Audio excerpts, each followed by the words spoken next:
Welcome to my cluttered garage. I'm really glad you're here.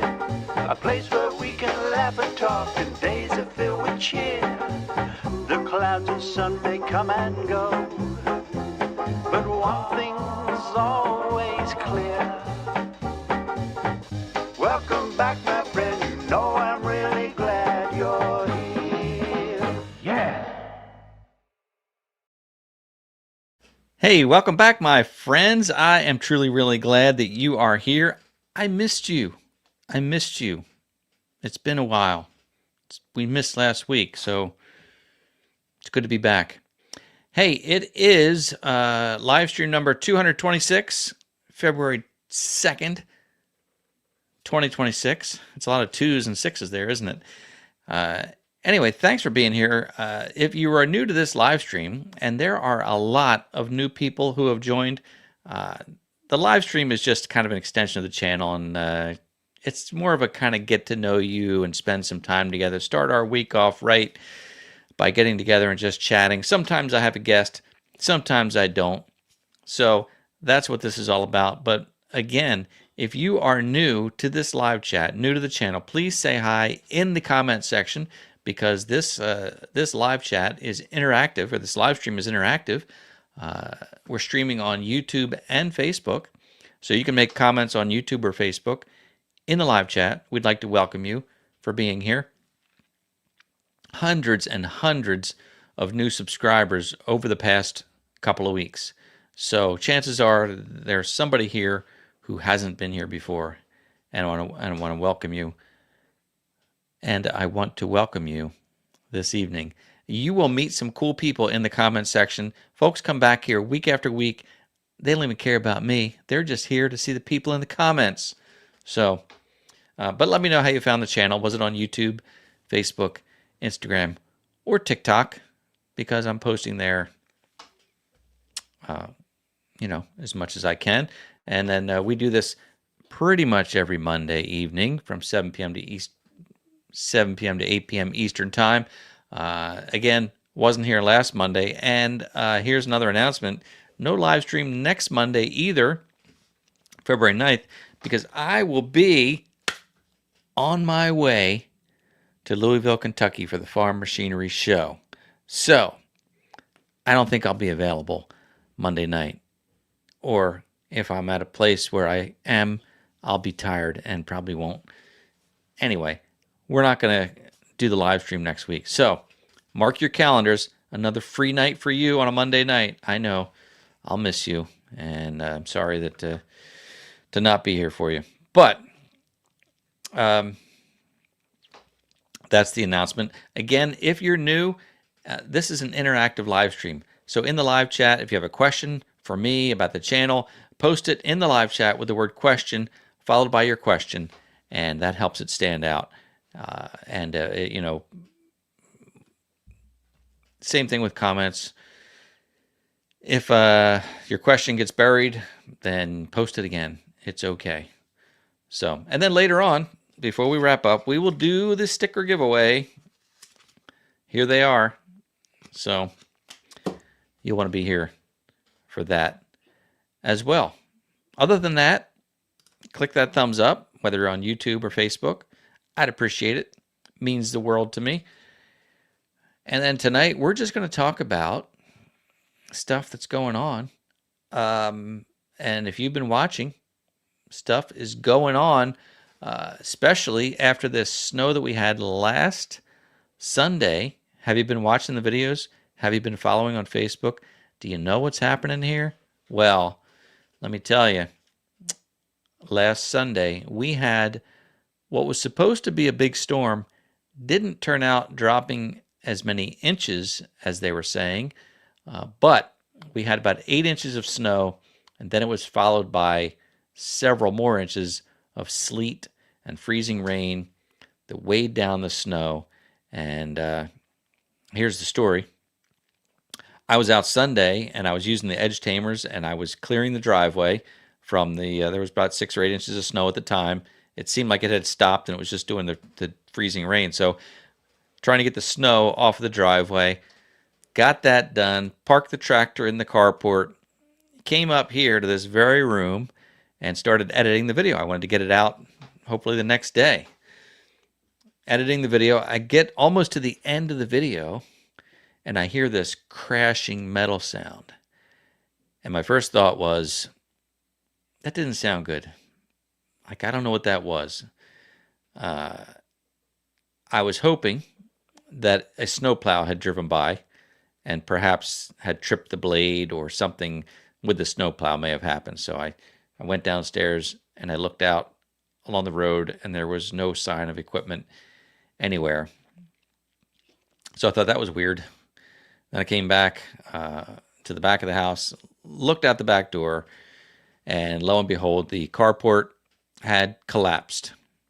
It collapsed on top of the tractor, on top of the mule, on top of the golf cart, the big tool rack.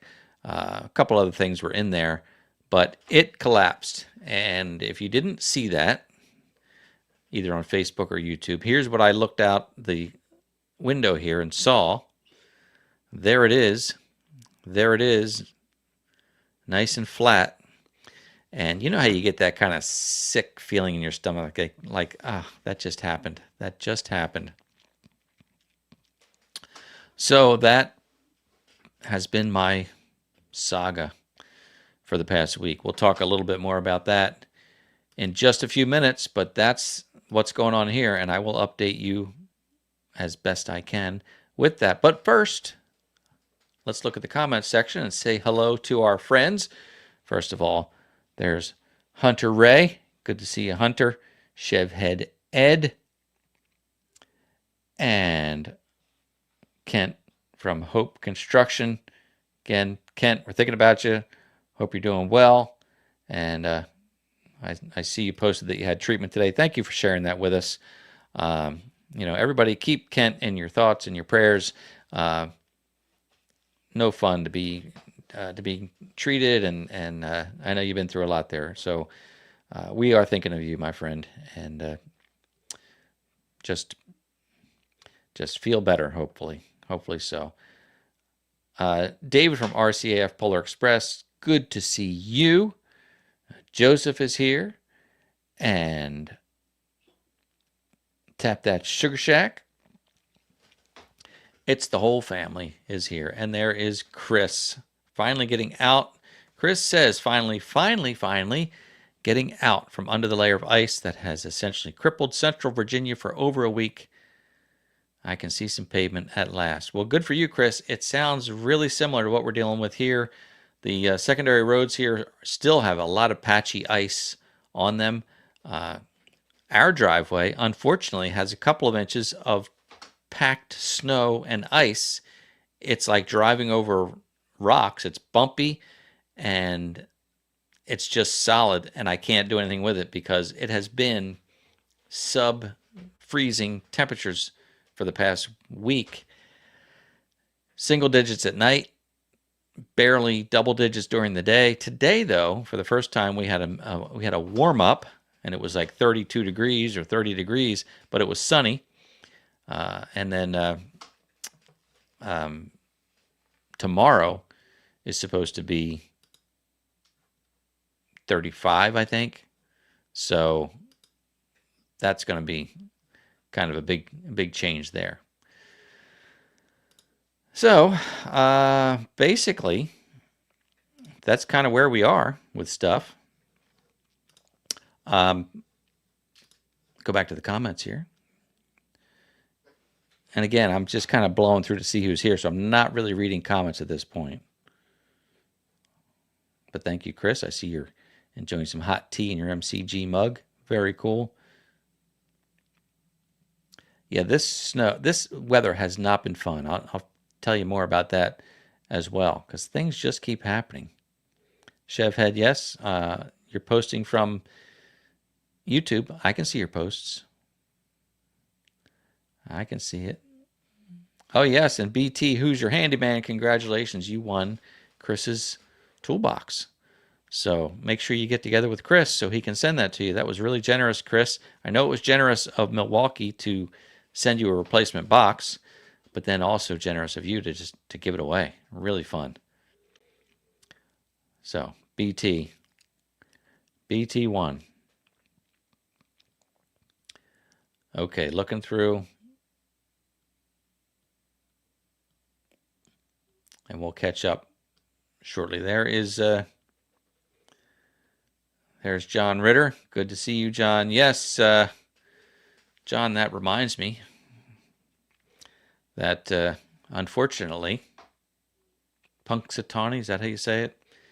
That dastardly groundhog, he saw his shadow today. That means we are looking at potentially 6 more weeks of winter. Not fun. I'll tell you, if that groundhog was here, I would just let him have it. You know, if he was here right now, I don't know what I would say to him. You know what? You disgust me.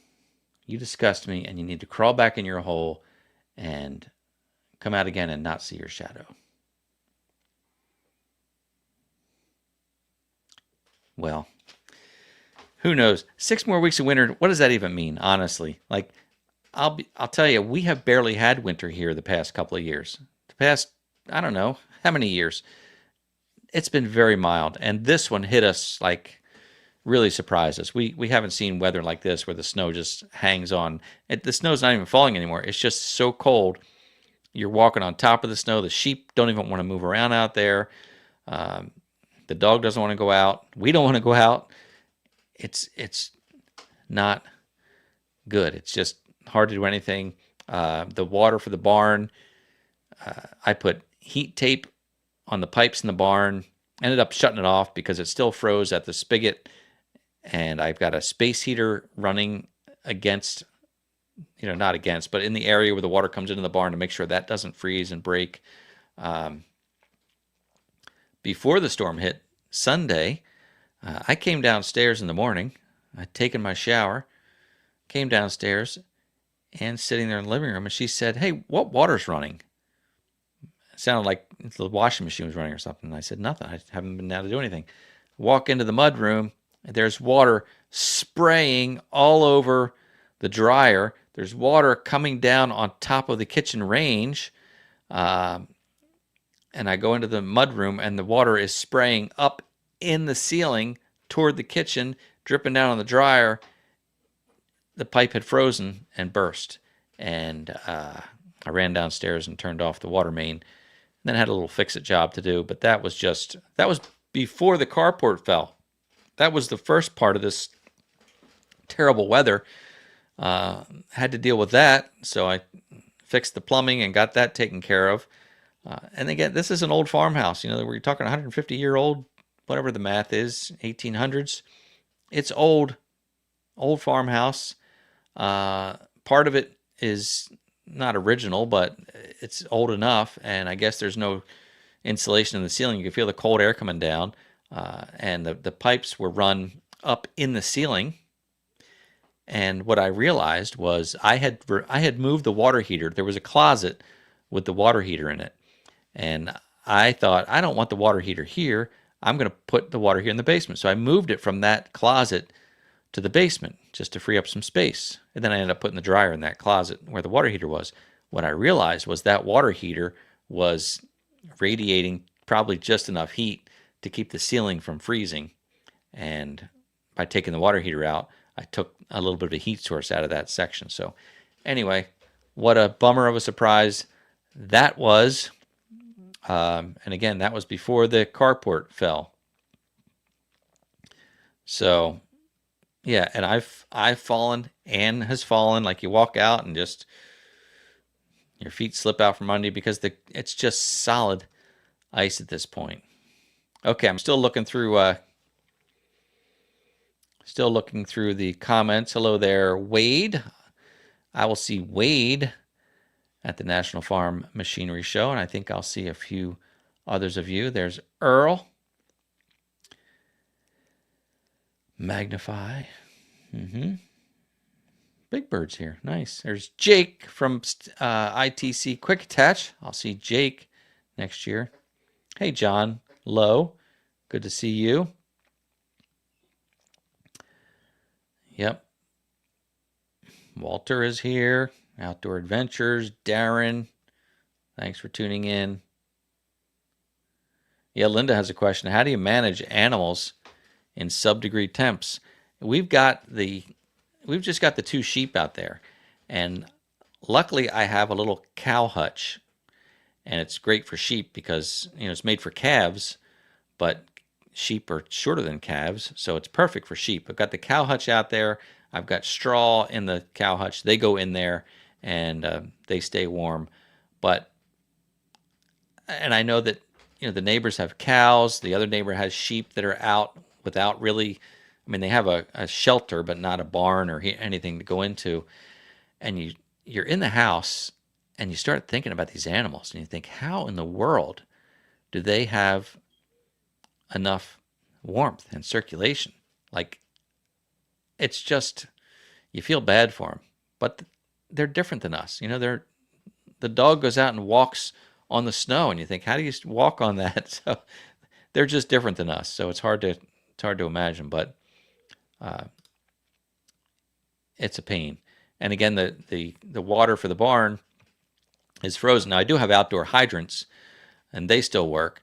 So I just have been taking a 5-gallon bucket, walking it over to the hydrant, fill that up, and dump that in the sheep's water. I bought a trough heater, which was, thank goodness I thought to do that before this hit. Bought a trough heater, ran the wire, dropped it in the trough, and it's great because the water just stays, well, it stays water, not ice. So you got to have the trough heater, otherwise there's no water for the animals. So that, and then give them grain every day. But that was a great thing to get. I was really happy that I got that.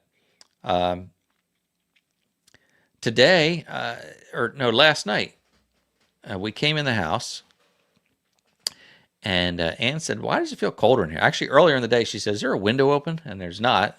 This old house, certain parts of it are not well insulated, but it just felt cold. But there was no window open or anything. And then later, I thought, let me go check the boiler, because even though we run the wood stove 24/7, we also have a boiler, because 2 of the rooms, the mud room and the main vestibule area that you walk into, that has a heated floor, radiant heat concrete floor. And the mudroom is around the corner from where the wood stove is, so it really wouldn't get heat. So we have to keep the heat on for that room, and I keep that set at like 62 degrees, again, to keep pipes from freezing. But anyway, I said, let me go check the boiler. I go down, the boiler's reading 60 degrees or whatever, so it's like, well, that's not right. That should be 160 degrees. And I saw the light flashing on the burner. I hit the reset button, and the boiler churned and churned, and then it fired up, and I thought, okay, maybe it was just a fluke. Then 30 seconds, it went out again. And I thought, I think I know what happened. The diesel tank, or not diesel, but heating oil, same thing. Heating oil tank is sitting right outside where the boiler is. The tank is on the north end of the house, so it gets no sun. And it's been so cold. And I thought, I bet you the heating oil gelled up. I bet you that the little copper line running from the heating oil tank to the basement gelled up, and it can't get enough oil. So today I went to Tractor Supply and bought a magnetic block heater and stuck that to the oil tank and plugged that in. So now we've got the block heater running to keep the oil from gelling. The boiler has been running, which is good. So I think just the warmth of the day did thaw out that line. So the boiler's running. Although the copper line from the boiler to the house, or from the tank to the house, we've got like 3-4 feet of line. That's not heated, obviously, but what my thoughts are, since the boiler does run quite a bit, that by heating the oil in the tank, as long as it's got non-frozen oil going through, that should keep it okay. So that's going on. I got that going on. And again, we're not prepared for that here. I know John up in Minnesota, and Ross and David in Canada, and so many of the others of you, you're used to these sub-freezing temperatures, sub-zero temperatures and whatnot. We're not used to that here. It used to be that way. I mean, this is this is what winter used to be that I remember from 30, 40 years ago. But it hasn't been this way. So I have to, this is kind of a wake-up call. Now, this may not happen again next year. I don't know, but I'm thinking that this summer I need to be more prepared for a winter like this. And it just kind of caught me off guard. So, John, come on, man. You embarrass me. But thank you for the carport fund. Should I go back to the carport story? So if you saw the video, well, let's go back to this. Thank you, John. I love you. The carport collapsed, and I shared it first on Facebook with just some photos, the photo I showed you. So I posted some photos, like 6 photos, on the MCG Facebook page, and just said, well, you know, we almost made it through. That's all I said, and I shared the pictures. And to my surprise, that post and those pictures has accumulated over 1 million views. I've never had a post get that kind of traction. And it's not even that, it's not even that dramatic of a post, but I guess it resonated with people and they shared it. And anyway, over 1 million views on that post, which, doesn't mean anything except for, wow, that's interesting. So it's, that was a surprise.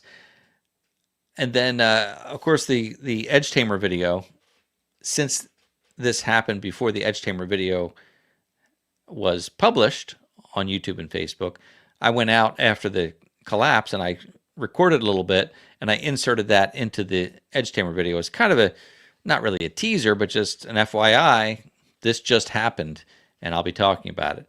So that got people's attention. And then my next video was me removing the tractor and the mule because the carport had fallen right on top of the tractor and the mule. They were basically holding it up, and the golf cart is on one side. The carport just leaned over. I guess the snow load plus a little bit of wind, it just fell over. A parallelogram, so to speak. It just fell over and it crushed the golf cart on that one side that was under, but it landed flat on the tractor and the mule. So the tractor canopy that I just put back on the tractor canopy got bent up and the frame got bent on that. The ROPS appear to be okay on the tractor, which is good because that's made to hold a lot of weight, but the canopy is messed up. The mule appears okay. In that video, I jacked up the roof and I got the mule out and then I jacked it up some more and I got the tractor out. I've looked over the mule. The plastic roof doesn't even seem to have a crack in it from what I can see. So I think it landed perfectly on top of it. And I think the mule is okay. I'll see more once we get the snow all melted off of there, but I don't think anything got damaged on there. So I got those out. Point is, that video, and I just find this fascinating, that video, what's that got? 50-some thousand views, which surprises me. My content doesn't always get that kind of view. So I know you're interested in this, and I appreciate your support, all the comments and the kindness of offering to come and help and or wishing that you could come and help if you were nearby. But just the support for that means a lot. So this topic obviously is resonating with a lot of people. Other people have emailed me or posted comments showing that their same thing happened to their shed or carport. So it's, and here's the thing, and I want to talk about this some more probably in some future videos, because a lot of comments are like, well, I will never buy one of those carports after seeing this. And I'll tell you, those carports are all over the place around here. I've seen them for years, standing for years and years. People have them. They park their RVs under them. So I'd still say don't be afraid of these carports. I think, as I shared in the video, I think this one was not engineered correctly. It should have had longer braces, and I think that would have prevented it. This particular carport is not a name brand carport, and maybe the manufacturer cheaped out a little bit on it, and that's one of the reasons. So there are other brands out there that I think are more trustworthy. And my point is, don't be afraid of these carports, because I think they're pretty good. So don't be afraid is the point.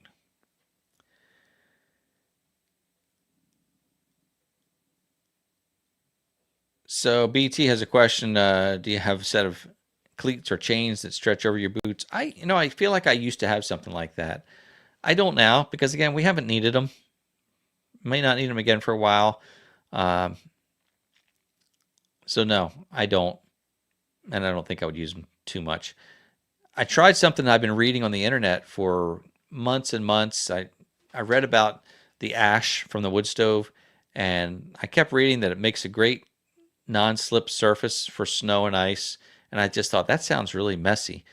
But this ice was so thick that I went to the driveway where we stepped down off the sidewalk, and I sprinkled some wood stove ash, and it's amazing. It really does. It instantly makes it non-slip. I took it out to where the sheep are, and I spread it all around the gate so I can walk up to the gate. After the first day, probably because the ash is dark colored, it actually softened the snow. So when I stepped on the ash, it sunk in. So wood stove ash really does work well as a traction device. Now it does stick to your shoes, so don't put it right outside your door, but maybe in your driveway if you need to.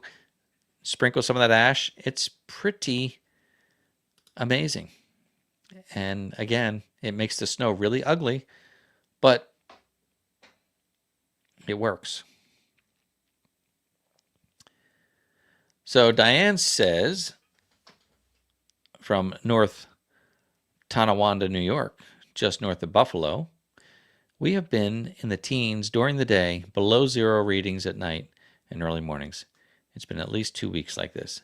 Well, I mean, Buffalo, isn't that known for that? That's rough though, right? I used to tell Ann I hate winter. I used to complain.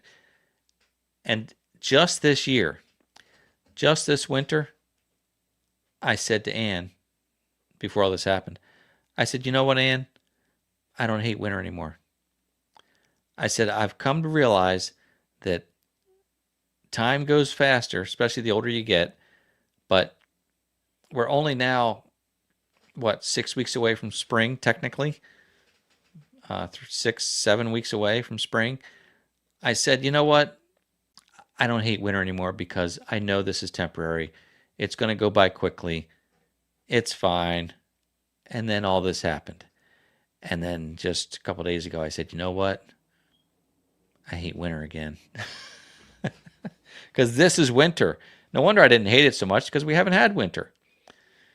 This we've had.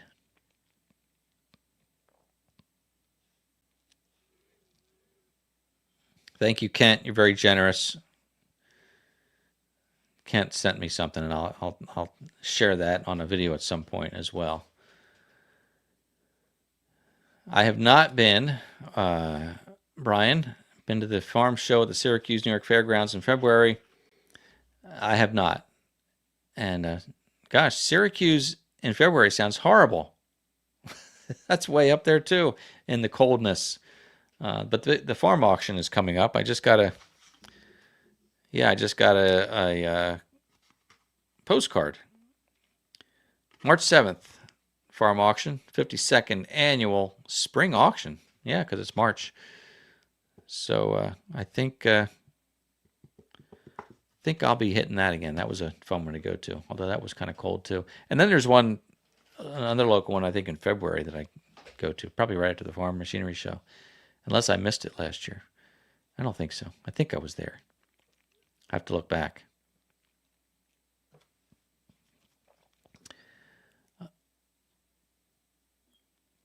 Okay. Yeah, diesel treat. I looked up. What is it? Diesel 911. It's a fuel additive.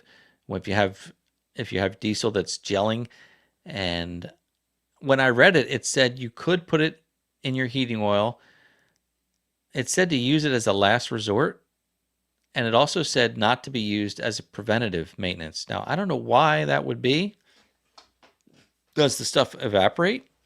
Does it not work? Because I thought, why not just add it and have it in there all winter? But I didn't do it. I did the block heater instead. I just didn't want. I have like 125 gallons left in the tank, and I thought I don't want to mess anything up, so I didn't pour anything in there. I had a shop teacher in high school, and he was a retired truck driver, semi, and I remember him telling the class that they used to mix gasoline in with their diesel in the wintertime. I don't know how much they put in, but that was their way of keeping the diesel from freezing or gelling.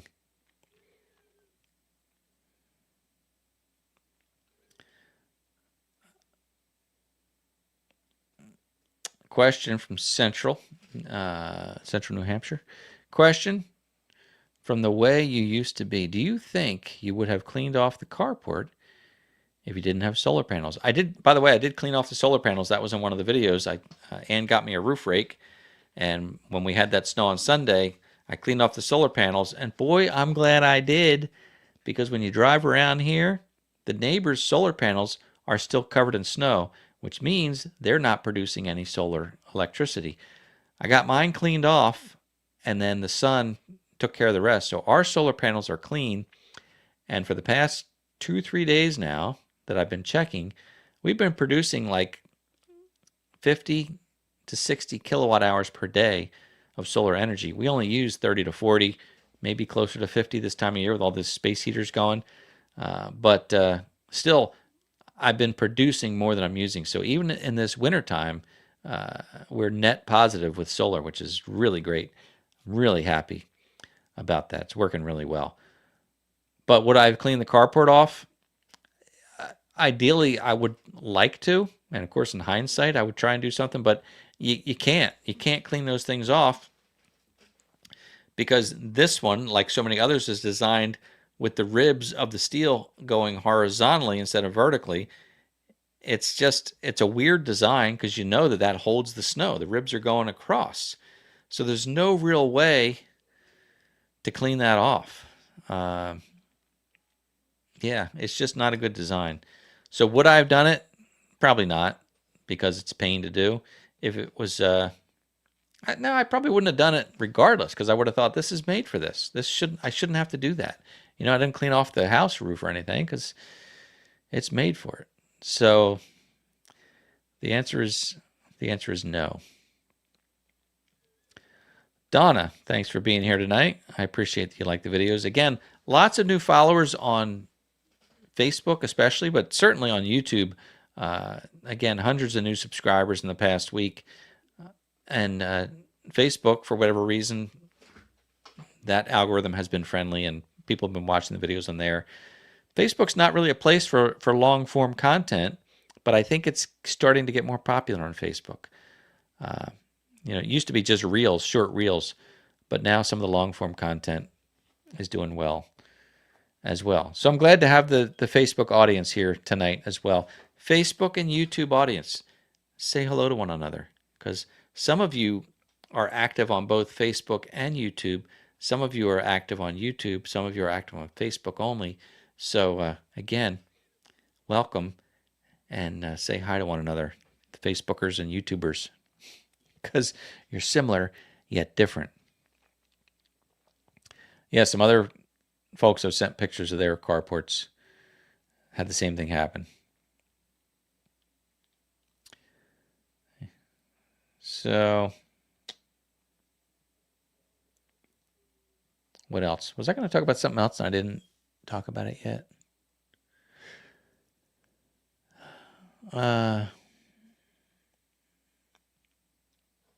Here's a comment from YouTube. Just started watching your channel, and I like what you do. I enjoyed the video replacing the boards on the trailer deck. Now I'm a subscriber watching from deep South Texas. Well, welcome, and thank you. I appreciate it.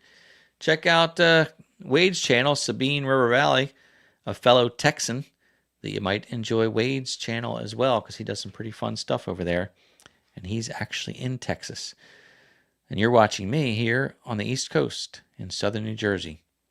So thank you and welcome. Yeah, that trailer deck video, I just had fun with that, and people did seem to enjoy that. I got a little goofy when I did that one, but it was, I remember that being so much work. So much work. All right, where are we with, I'm getting caught up with comments here. Remind me if there was something I was supposed to talk about.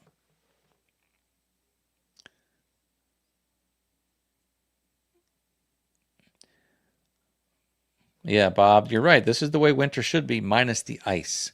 If it was just snow, that would be okay. But this ice is terrible. I mean, I'd be kind of tired of the snow too, but the ice, it's so terrible.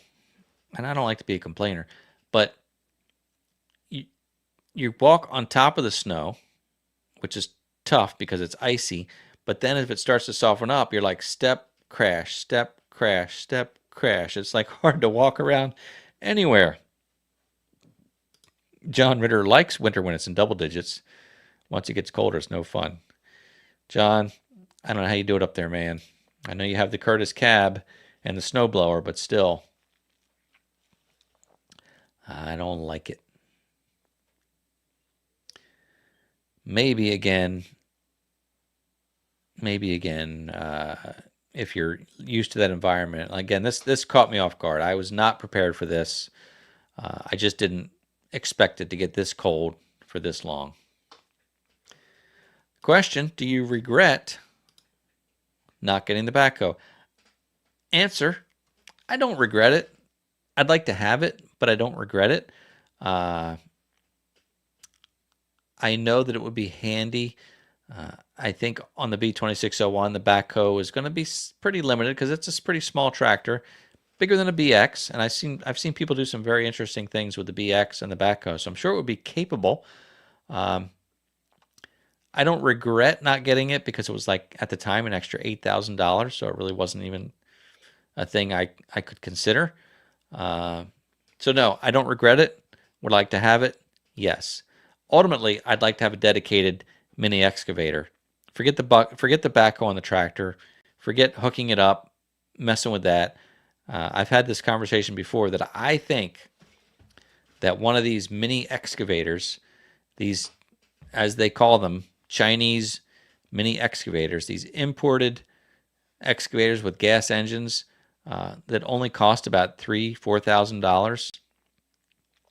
That's half the price of the backhoe attachment for the tractor, and it's a dedicated machine, and I bet you it's every bit as capable, if not more capable, than the backhoe attachment. So why not just get the dedicated imported mini excavator and use that when you need it? I know it's one more whole piece of equipment, but it seems like, I mean, even if you were going to spend $8,000 for the backhoe attachment, and maybe it's $10,000 now, why not take that $8,000 and buy even a better mini excavator?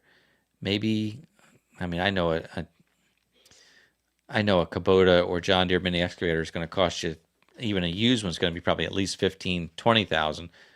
But they make, some of these imported mini excavators have Kubota engines in them. They're decent. So if you spent $8,000 instead of $4,000 on an imported mini X, maybe that would be pretty nice. And again, you don't have to mess with putting the backhoe on the tractor. So in my perfect world, I would have a dedicated mini X or a separate tractor with a backhoe. But my perfect world doesn't exist. Does anybody's? Nah, my world's pretty perfect. It's all in how you look at it, my friends. You hate to say it could always be worse, but it is. It could. And not that it could always be worse, but I every time I go through a challenge, I do think to myself, I don't think about how much worse it could be for me, but I do think there's somebody out there that's dealing with way worse than what I'm dealing with right now. And that brings me comfort. I'm not laughing at that, but no, it's true. Like it's like you feel bad. It doesn't bring me comfort. That was called dark humor. It doesn't bring me comfort. It makes me realize you don't have it so bad, buddy. All right.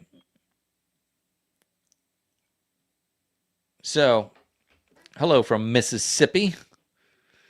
Thank you for being here. I'm glad you enjoy the content. I enjoy making the content.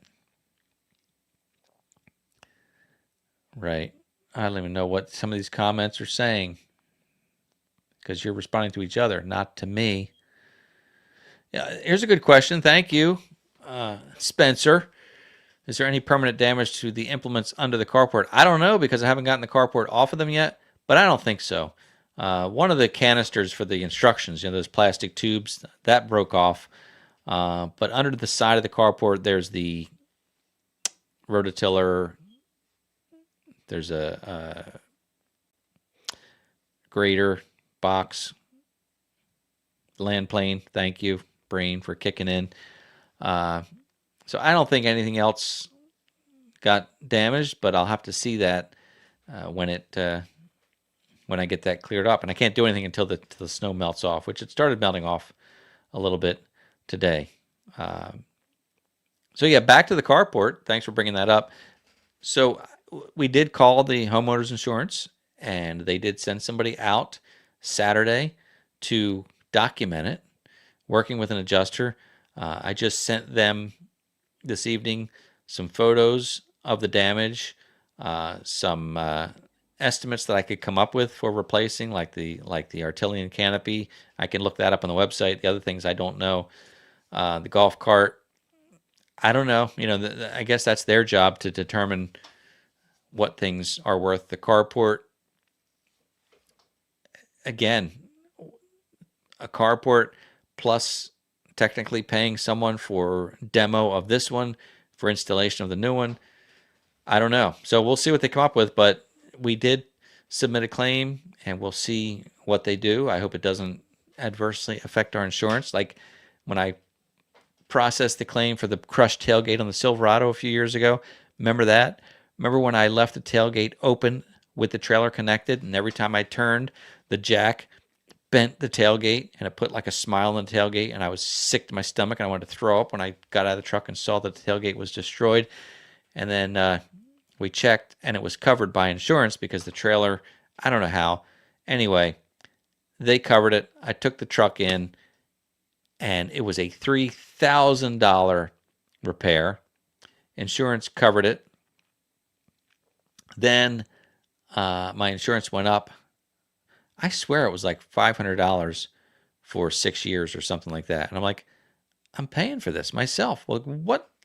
It made me so angry to think you pay all this money for auto insurance, and then, God forbid, you use the insurance, then they're going to charge you. So you're actually paying for the repair yourself over time. It's criminal, I tell you. It's criminal. Second part of that story was that about a month after getting the truck back, I did it again. It's embarrassing. Different trailer, but I went in town. I put the tailgate down because I was delivering something to somebody. Put the tailgate down, dropped the things off, left it down, got home, and saw that. I mean, I was talking about being sick. I couldn't believe I did the same thing again, and I was not going to submit a claim for that one. And then we got rear-ended, and that truck got totaled anyway, so didn't have to worry about that. So yeah, the carport, we filed a claim, and I don't know what'll happen. We have a pretty high deductible, so that's the other thing that kind of stinks. But I don't know. We'll see. More to share when we get there. Yep, folks seem to agree that getting a Mini X instead of a backhoe attachment would be a good thing to do. And a hassle. Thank you, Joseph. You're right. If you're constantly changing out attachments, you got to put the backhoe on. You're not going to take that off and on too many times. You know, you want to put it on and leave it on, and then that ties up your tractor where you can't use any of the rear attachments, 3-point attachments. There you go. Hope Construction just paid over $5,000 for your Mini X, but what is it? Is it an imported Mini X, or is it used, or is it new? But that's good. Good to have.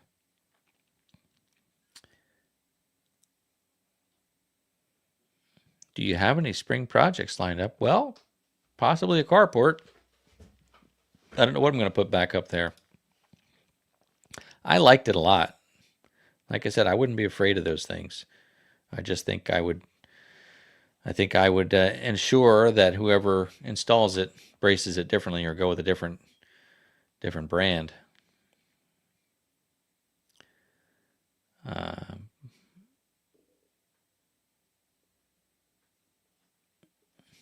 Well, thanks, Wade. At least you had a club car to get crushed. Not everybody has a club car. That's true. We love that golf cart. That is Ann's favorite. It doesn't have a whole lot of power, but it's a gas model, which are pretty rare. Golf carts, most of the golf carts I see for sale are electric, which are nice too, but I always like just having the gas cart because you just fill it and go. You don't have to replace the batteries, and it's, it sips gas. I swear we only fill that. It's got like a 7-gallon tank because it's made for a golf course. I swear we only fill that tank maybe twice a year in the summer. But even though it's a gas engine, it's really quiet. It's easy to maneuver. It turns sharp and chooses the golf cart over the mule or the bighorn all the time. So she's sad about her golf cart. I bought that for her birthday about 10 years ago. And those club cars, they are nice. It's a Club Car DS, and it's got a molded resin body or whatever it's made out of. It's got an aluminum frame. The club cars have aluminum frames so they don't rust out. Super reliable. It's a great machine. Was. Anyway, club cars are great.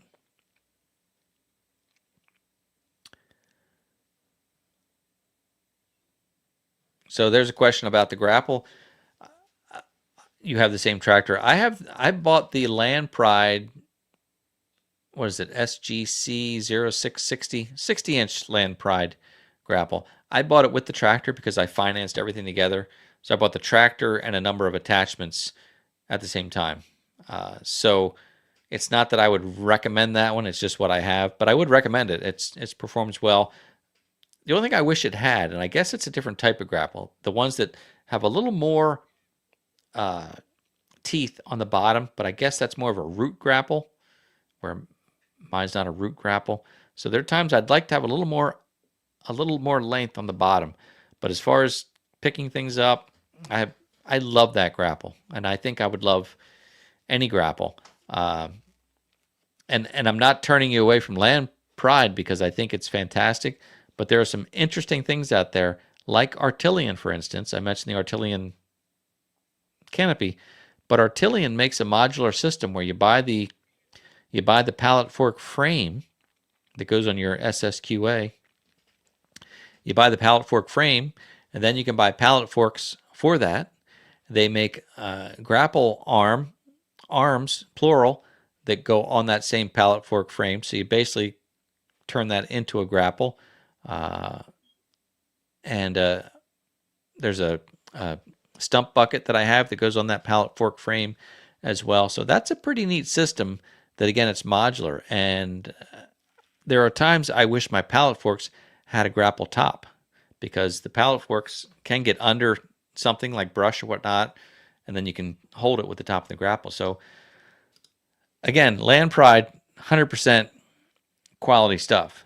But you might look at Artilian and see what the modular system, if that would work for you, because I do like that a lot.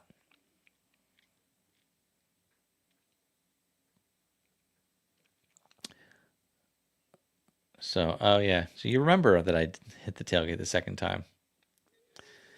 And John says, oh, it will raise your insurance. Be sure for that. I forget what our premium is now, but I feel like it's a lot already. Homeowners used to be kind of, well, everything used to be cheaper, right? But yeah, it's a lot. Yeah, they're in the business of not losing money. That's their goal. And we're happy to have them when we need them. These small claims, I question if they're worth it or not. Because again, the truck, $3,000 for the tailgate, although that's a lot of money for me, it's a relatively small claim. And if my insurance went up $500 a year for 6 years, now, if I had totaled the truck and it was my fault, now the truck was totaled, but it wasn't our fault, so that didn't affect our rate. Had I totaled it and it was my fault, then they would have maybe paid out the $25,000 for the value of the truck, and my insurance might have gone up $500 a year for 6 years, and that would be $3,000. So if you get $2,500 out of the insurance, or $25,000 out of the insurance, and you had to pay $3,000 in premiums, maybe that's okay. But my point is, these small claims, I don't know if they're worthwhile. Like this carport claim in insurance world, it's going to be a small claim, and I hope that I'm not messing myself up by claiming it. I guess I can reject it, and that shouldn't affect anything if it's a small number and it's going to raise the insurance. Yeah, don't know. Oh, it's a Chinese import. Okay, but it's a pretty good one if you paid $5,000 for it, right? I'd say so. All right, let's see. Yeah, the grapple is one of the best. One of the best things. It's a lot of fun. It's so handy. And I like all my attachments. It's like I love all my children equally. I do. The attachments they each have their own purpose. Like the pallet forks do something that the bucket can't do, and the bucket does things that the grapple can't do, and the grapple does things that the pallet forks can't do. Like they all have a purpose. So, hey, let's do this. Let's do the sticker giveaway. Remember, no live stream next week. Just want to put that out there. Okay, so if you're new to the live stream, here's how it's going to work. I'm going to put a word or a phrase on the screen. You're going to type it in the live chat. This is for live only. In the live chat on Facebook or YouTube. And then we will randomly select, the computer will randomly select a winner for these stickers. And then I'll send them to you using the United States Postal Service. Okay. In the live chat, type the word #shed. And Phil and I will just wait for you to enter, and then we'll draw a winner. Right, Phil?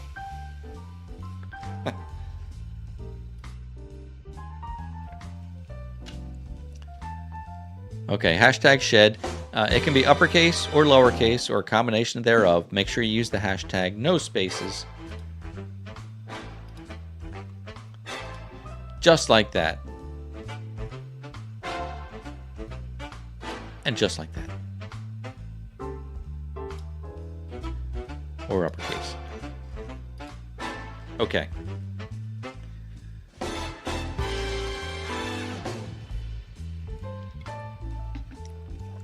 I'll wait here while you enter. I'll give you another... There might be like another 40 seconds left on this song.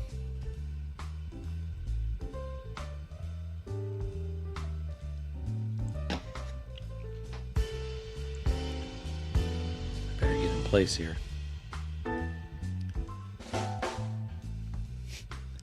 Chris saw my Habitat shirt.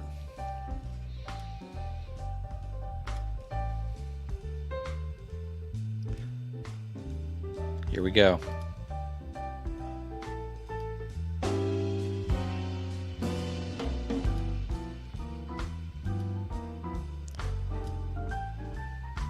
I'm just trying to get my mouse in position.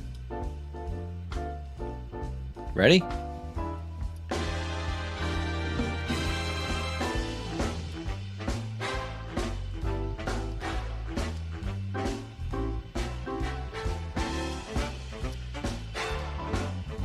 It's almost time.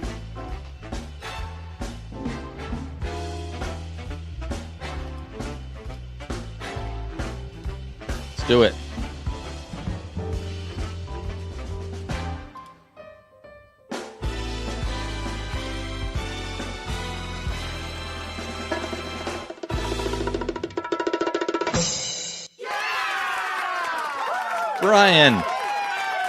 Brian Albro with 2312.